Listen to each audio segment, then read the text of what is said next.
విజయవాడలో CREDAI property show ప్రారంభించారు మంత్రి నారాయణ. గత ప్రభుత్వం తప్పులను సరిదిద్దడానికే 7 నెలలు పట్టిందన్నారు నారాయణ. రియల్ ఎస్టేట్ అభివృద్ధికి అన్ని చర్యలు తీసుకుంటున్నామన్నారాయన. గత 5 ఏళ్లలో రియల్ రంగం తీవ్రంగా దెబ్బతిందన్నారు. రియల్ ఎస్టేట్ తోనే రాష్ట్రం అభివృద్ధి చెందుతుందన్నారు నారాయణ. భవన నిర్మాణాలు, లేఅవుట్ల అనుమతులను సులభతరం చేస్తూ జీవోలు జారీ చేశామన్నారు మంత్రి నారాయణ. గత ప్రభుత్వం చేసిన తప్పులన్నింటినీ యాక్చువల్గా సరిదిద్దడానికే ఈ 6 నెలలు పట్టింది.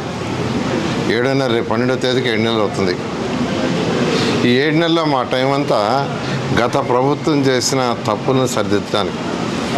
అనేక సార్లు యాక్చువల్గా ఈ క్రెడాయి మిగతా ఆర్గనైజేషన్ నన్ను కలవటం, వాళ్ళ సమస్యలు చెప్పటం, ఆ సమస్యలన్నింటినీ సీఎం గారి దృష్టికి 3 సార్లు రివ్యూ చేసాం. రియల్ ఎస్టేట్ రంగం బాగా డెవలప్ అయితేనే ఈ రాష్ట్రం యొక్క ఆర్థిక పరిస్థితి పెరుగుతుంది. ఎందుకంటే ఈరోజు రాష్ట్ర ఖజానా ఖాళీ మొత్తం.